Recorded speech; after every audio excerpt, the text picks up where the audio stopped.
Assalamualaikum warahmatullahi wabarakatuh. Innal hamdalillah nahmaduhu wa nasta'inuhu wa nastaghfiruh wa na'udzu billahi min shururi anfusina wa min sayyiati a'malina. Man yahdihillahu fala mudilla lahu wa man yudlilhu fala hadiya lahu. Asyhadu an la ilaha illallah wahdahu la syarika lahu wa asyhadu anna Muhammadan abduhu wa rasuluh. Allahumma salli ala Muhammad wa ala alihi wa sahabatihi wa man sara ala nahjihi wa ihtada bihadihi wa sanna bi sunnatihi ila yaumil qiyamah. Ya ayyuhalladzina amanu taqullaha haqqa tuqatih wa la tamutunna illa wa antum muslimun. Amma ba'd. Masyarul muslimin, jamaah salat subuh rahimani wa rahimakumullah. Alhamdulillah, pada kesempatan ini kita kembali melanjutkan majelis ilmu kita pada penjelasan kitab Taisirul Karim Ar-Rahman fi Tafsir Kalamil Mannan. Dan alhamdulillah, pada pertemuan yang sebelumnya kita telah memulai pada penjelasan ayat di dalam surah Al-Mujadilah.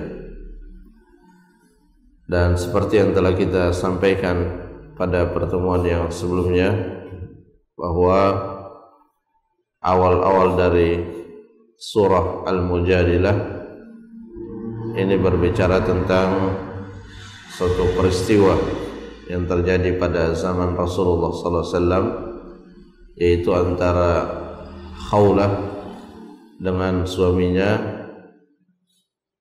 yang bernama Aus ibn Samit, di mana ketika itu Aus bin Samit menzihar istrinya, mengatakan kepada istrinya, anti alayya ka dhahri ummi. Dia mengucapkan kepada istrinya bahwa istrinya tersebut sama dengan ibunya dalam hal hubungan kemahraman. Dan ucapan seperti ini pada zaman jahiliyah sebelum datangnya Islam, ini adalah bagian dari talak. Jadi dahulu zaman jahiliyah, ketika mereka ingin menceraikan istrinya atau mungkin sedang marah kepada istrinya, maka ada beberapa ucapan yang bisa dia ucapkan. Jadi bukan hanya sebatas mengatakan saya talak kamu, tetapi ada ucapan-ucapan lain, diantaranya adalah az-zihar. Maka ketika hal ini terjadi, wanita ini pun datang kepada Rasulullah SAW mengadukan permasalahannya, dan Allah Subhanahu wa taala menurunkan ayat Al-Qur'an untuk menjawab beberapa permasalahan berkaitan dengan apa yang dihadapi oleh Khawlah.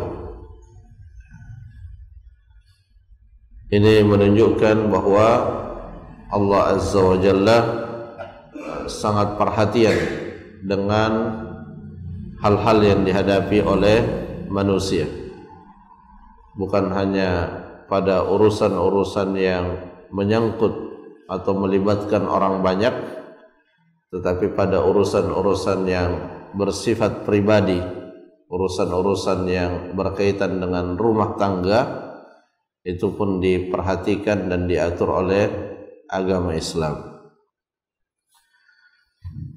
Dan pada ayat yang sebelumnya telah ditegaskan bahwa zihar ini adalah ucapan yang mungkar.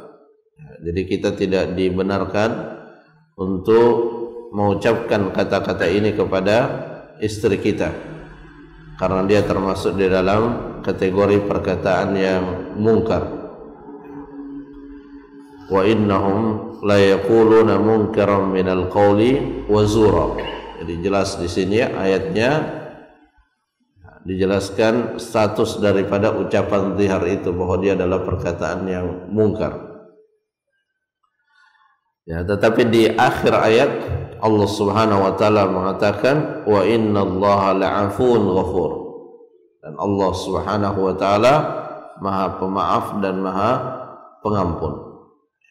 Jadi tidak ada alasan bagi siapapun yang melakukan suatu dosa untuk kemudian berputus asa dari rahmat Allah, merasa bahwa dosanya sudah tidak mungkin diampuni. Tidak boleh ada yang beralasan seperti itu, karena Allah Subhanahu wa taala Maha Pengampun. Dan di dalam hadis qudsi dalam Sahih Al-Bukhari disebutkan Allah berfirman, "Inna rahmati sabaqat ghadabi." Sesungguhnya rahmatku itu mengalahkan kemurkaanku. Mananya apa? Ketika seseorang melakukan perbuatan-perbuatan yang mendatangkan kemurkaan Allah, tetapi setelah itu dia bertobat kepada Allah dengan tobat yang sungguh-sungguh, maka Allah Subhanahu wa taala akan menerima taubat orang tersebut. Dan Nabi sallallahu alaihi wasallam juga sebagaimana disebutkan di dalam kitab Riyadhus Shalihin, Nabi menyatakan bahwa pintu yang paling lebar di dunia ini itu adalah pintu taubat. Sehingga sekali lagi tidak ada yang berputus asa dari rahmat Allah meskipun dia banyak melakukan perbuatan-perbuatan dosa.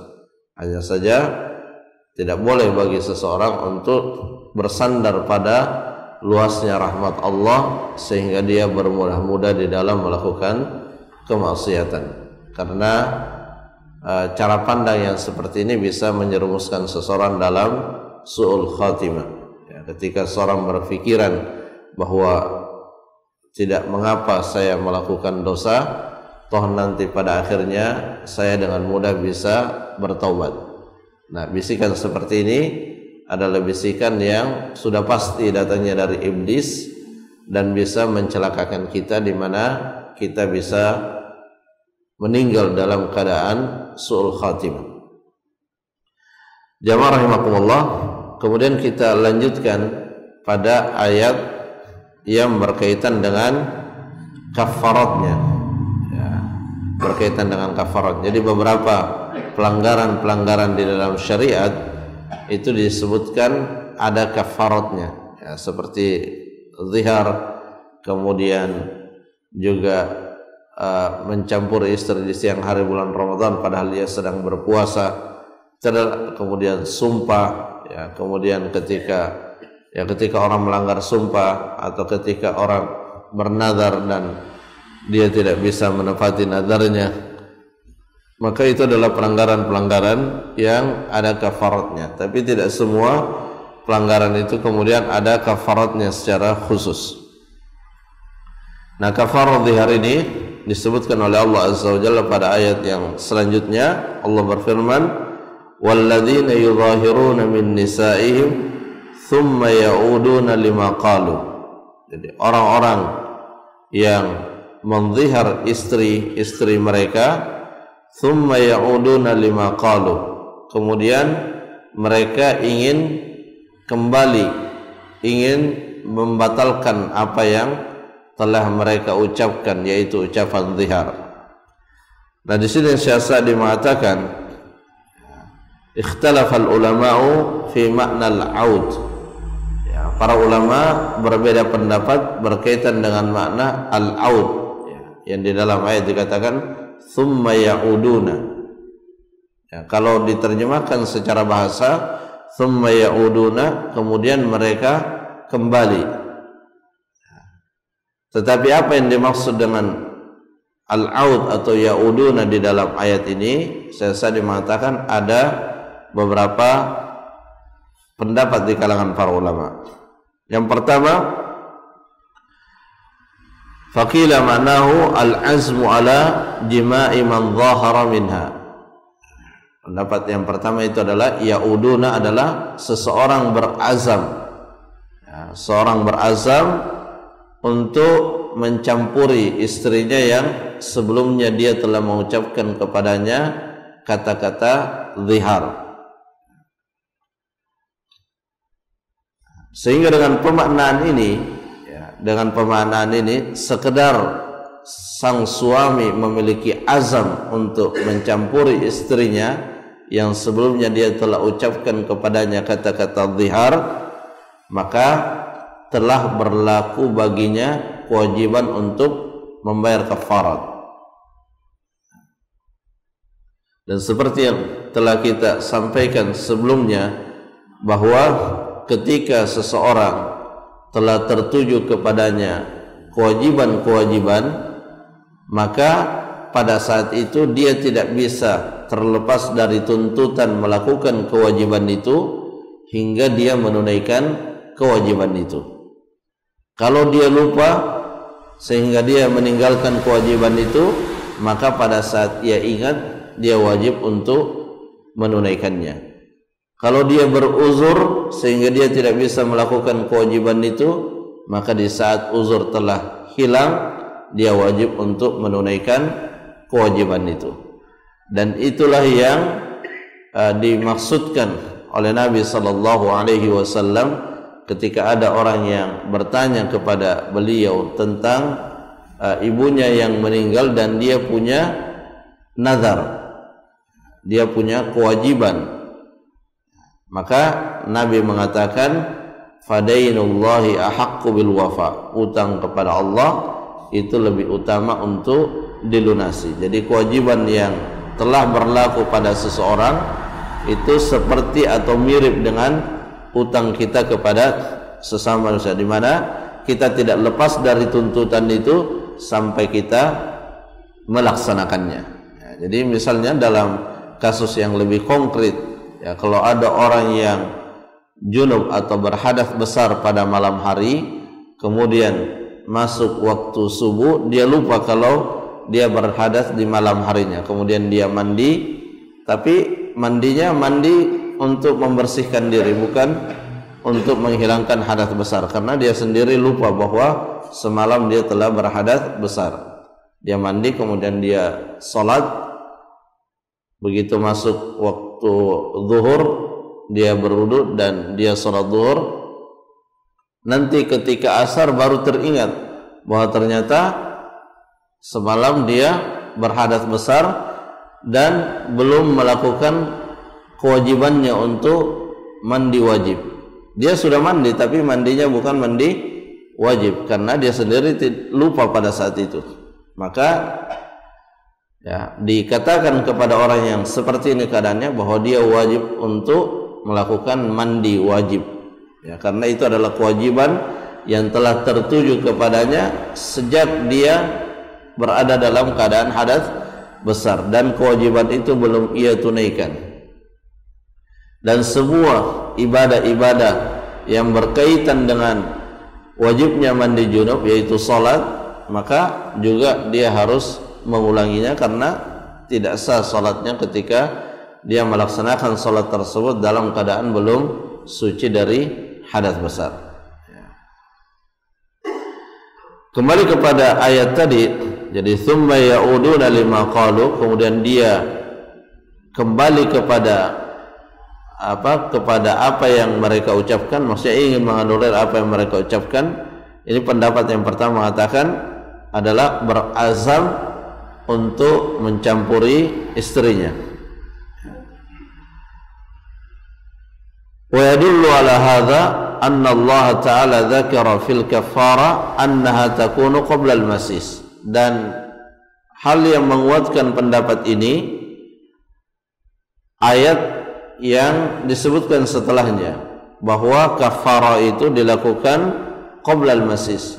Kafara itu wajib ditunaikan sebelum seseorang mencampuri istrinya. Jadi orang yang menzihar istrinya itu tidak bisa, ya, tidak bisa menunaikan apa yang menjadi keinginannya sampai dia terlebih dahulu membayar kafaratnya. Karena dia dalam ayat ada nanti disebutkan min qabli an yatamassa, ya, jadi kafarat itu harus ditunaikan min qabli an yatamassa, sebelum dia bercampur, ya, sebelum suami istri itu bercampur. Dan ini berkaitan dengan hak Allah, ya, segala sesuatu yang berkaitan dengan hak Allah itu tidak bisa diatur oleh manusia. Jadi tidak bisa seorang istri mengatakan tidak apa-apa. Nah, ini bukan hak istrinya, ini berkaitan dengan hak Allah Subhanahu wa taala. Jadi hukum-hukum yang berkaitan dengan hak Allah itu tidak ada di sana yang namanya saling mengatur, ya, saling berkompromi dan bersepakat. Ya, karena itu berkaitan dengan hak Allah Subhanahu wa taala. Berbeda dengan hukum yang berkaitan dengan hak sesama manusia. Ya, memungkinkan bagi kita untuk berkompromi. Misalnya ada utang piutang, si pemberi utang mengatakan, nanti dilunasi sekian persen aja, nanti dilunasi setengahnya saja. Itu boleh karena murni berkaitan dengan hak sesama manusia.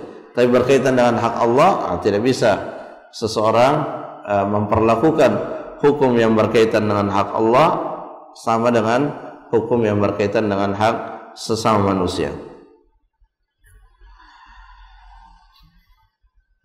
Kemudian pendapat yang kedua, wakila maknahu haqiqatul wad'i wa yadullu ala dhalika anna Allah qala thumma ya'uduna lima qalu. Pendapat yang kedua mengatakan thumma ya'uduna lima qalu, itu bukan azam tapi jima itu sendiri, ya, mencampuri istri itu sendiri. Jadi jadi kalau kita pakai makna ini, ketika seorang suami mendhihar istrinya kemudian dia mencampuri istrinya, maka pada saat itulah dia wajib membayar kafarat. Kalau yang pertama sekedar dia berazam, sekedar dia berniat ingin mencampuri, maka sudah wajib baginya membayar kafarat. Tapi kalau pendapat yang kedua, kewajiban membayar kafarat itu berlaku atau tertuju kepada suami tersebut kalau dia benar-benar telah mencampuri suaminya, mencampuri istrinya.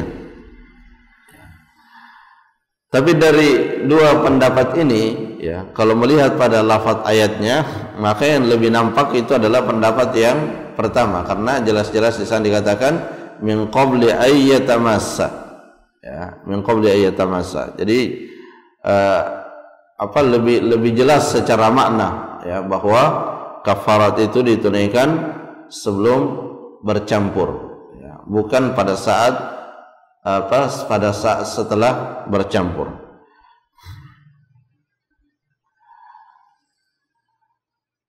Apa kafaratnya?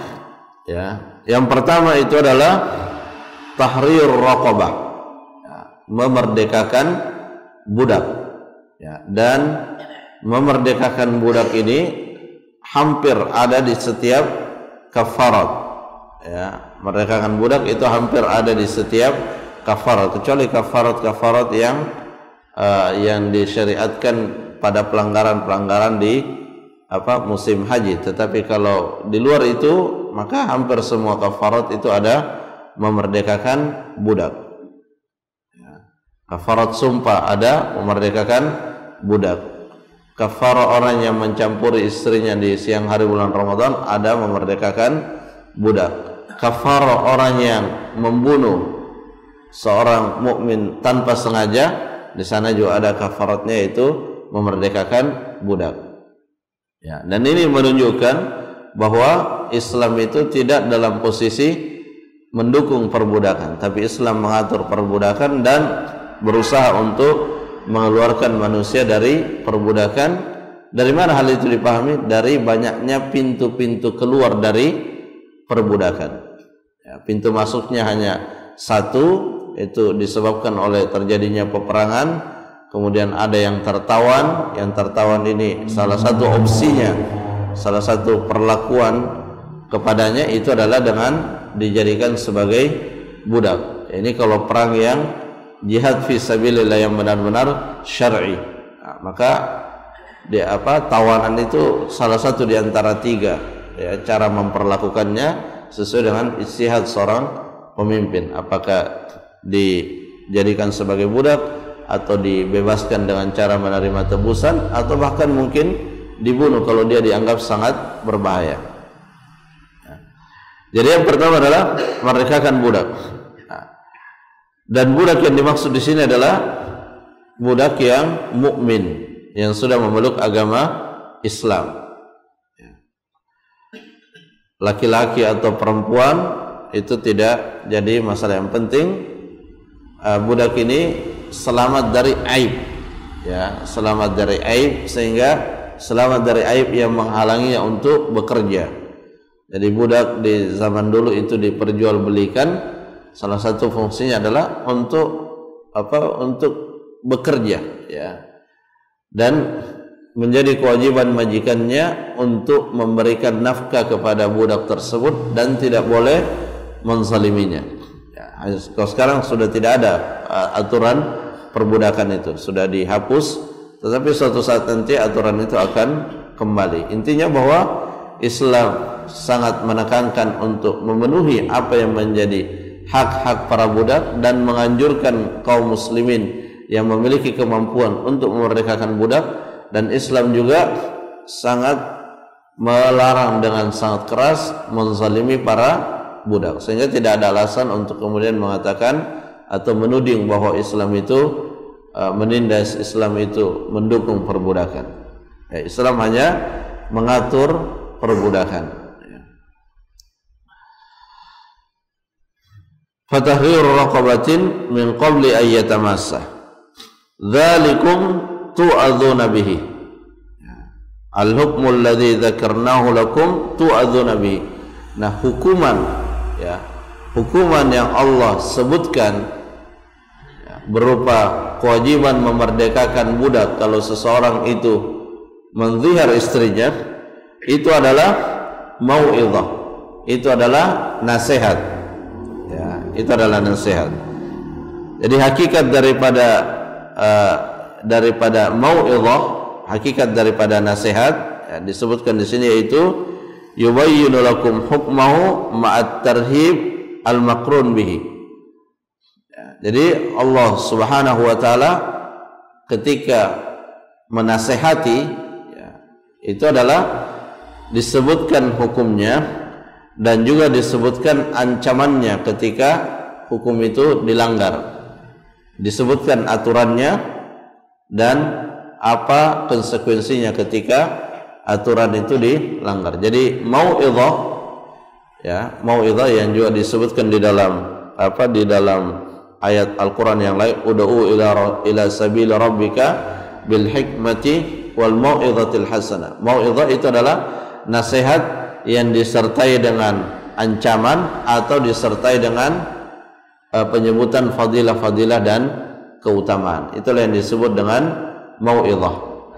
Dan sebagian di antara manusia ketika disampaikan mau'izah, maka sudah tercukupi dengan hal tersebut. Ada juga di antara manusia yang tidak cukup dengan mau'izah, tetapi harus dihukum secara fisik baru kemudian dia berubah menjadi baik. Ada juga tanpa ditakut-takuti atau tanpa diiming-imingi, sekedar disampaikan perintah dia sudah taat dan patuh, ya. Jadi bermacam-macam kategori manusia, dan Al-Quran memiliki uslub, ya, pada keempat hal tersebut. Ada yang cukup diperintahkan saja, kemudian ada perintah yang disebutkan fadilahnya atau disebutkan ancamannya. Kemudian ada memang aturan yang kalau seorang melanggar itu langsung dihukum secara fisik. Tapi semuanya, ya, tujuannya tidak lain bagaimana orang itu menjadi baik. Ya, jadi aturan-aturan di dalam agama kita itu tujuannya adalah untuk mewujudkan kemaslahatan bagi manusia di dunia dan di akhirat. Itu yang menjadi pegangan kita setiap kita diperhadapkan dengan aturan-aturan agama. Ya, jadi kalau diperhadapkan dengan aturan agama, yang muncul pertama kali dalam pikiran kita bahwa aturan itu untuk kemaslahatan kita. Ya, Allah sudah mengatakan, ma uridu minhum min rizqin wa ma uridu ayyut'imun. Allah mengatakan, saya tidak butuh dari manusia itu untuk memberikan kepada saya rezeki. Artinya Allah tidak memiliki kepentingan sedikit pun dari perintah-perintah dan aturan-aturan yang Allah turunkan. Allah menurunkan aturan-aturannya murni untuk kemaslahatan kita segenap manusia. Dan ini juga yang sekaligus menjadi dasar pemahaman kita, bahwa jangan seseorang kemudian berburuk sangka terhadap apa yang telah menjadi ketetapan Allah Subhanahu wa taala, baik itu ketetapan yang berkaitan dengan takdirnya, demikian pula ketetapan yang berkaitan dengan hukum-hukum syariatnya. Dzalikum tu'adzuna bih wallahu bima ta'maluna khabir. Dan Allah Subhanahu wa taala Maha mengetahui apa yang kalian kerjakan. Sehingga ketika Allah Maha mengetahui apa yang dikerjakan, fayujazi kulla amilin bi'amalihi, maka Allah akan membalas setiap orang sesuai dengan amalan yang pernah dia lakukan. Jadi tidak ada yang dizalimi, semua akan mendapatkan apa yang menjadi haknya. Apa yang menjadi haknya itu yang akan dia dapatkan. Tidak ada yang terpotong haknya. Tapi ada yang dimaafkan, itu adalah keutamaan yang Allah berikan kepada orang tersebut. Tapi yang namanya keutamaan itu tidak semua didapatkan. Tidak semua orang mendapatkan keutamaan itu. Dzalika fadlullahi yu'tihi man yasha. Kalau berkaitan dengan keutamaan, maka Allah memberikan kepada siapa yang Allah kehendaki. Tetapi yang pasti bahwa apapun ketetapan Allah di hari akhirat itu adalah bentuk adilnya Allah kepada makhluknya. Jadi tidak ada yang terzalimi. Baik itu terzalimi dalam arti dihukum melebihi daripada kadar perbuatannya, atau terzalimi dalam arti mestinya dia mendapatkan lebih banyak tapi berkurang yang dia dapatkan. Tidak mungkin terjadi seperti itu, karena itu adalah kezaliman dan Allah tersucikan dari kezaliman tersebut. Nah, kemudian kalau dia tidak dapat budak, atau dia tidak mampu, saat ini kita tidak bisa dapat itu, faman lam yajid fasiyamu syahraini mutatabi'aini min qabli an yatamassa. Maka opsi yang berikutnya, pilihan berikutnya adalah berpuasa 2 bulan berturut-turut. Jadi tidak boleh ada jedanya, kecuali kalau dia sakit atau dia sedang bertepatan dengan hari di mana diharamkan berpuasa. Misalnya bertepatan hari raya Idul Fitri atau hari raya Idul Adha atau hari tasyrik, akhirnya dia berhenti berpuasa sehingga puasanya tidak berurutan. Nah, kalau tidak berurutan karena disebabkan oleh hal-hal yang syar'i, maka itu tidak menghapuskan status berurutannya puasa yang dia lakukan. Jadi tidak perlu mengulang dari awal. Dia teruskan saja, meskipun secara lahiriahnya kasat matanya sudah tidak berurutan puasanya, tapi tidak bersambung itu karena disebabkan oleh hal yang syar'i. Kemudian kalau dia tidak mampu, faman lam yastati fa it'amu sittina miskina. Nah, siapa yang tidak mampu untuk berpuasa 2 bulan, di sini tidak mengatakan faman lam yajid, karena pasti dapat itu kalau puasa bisa tetapi mampu atau tidak, tidak semua orang mampu untuk berpuasa 2 bulan berturut-turut. Nah, kalau dia tidak mampu, maka fait'amu sittina miskina. Nah, ini adalah persoalan-persoalan yang kembali kepada pribadi-pribadi masing-masing. Yang memberikan penilaian saya mampu atau tidak mampu, yaitu dia yang menilai dirinya.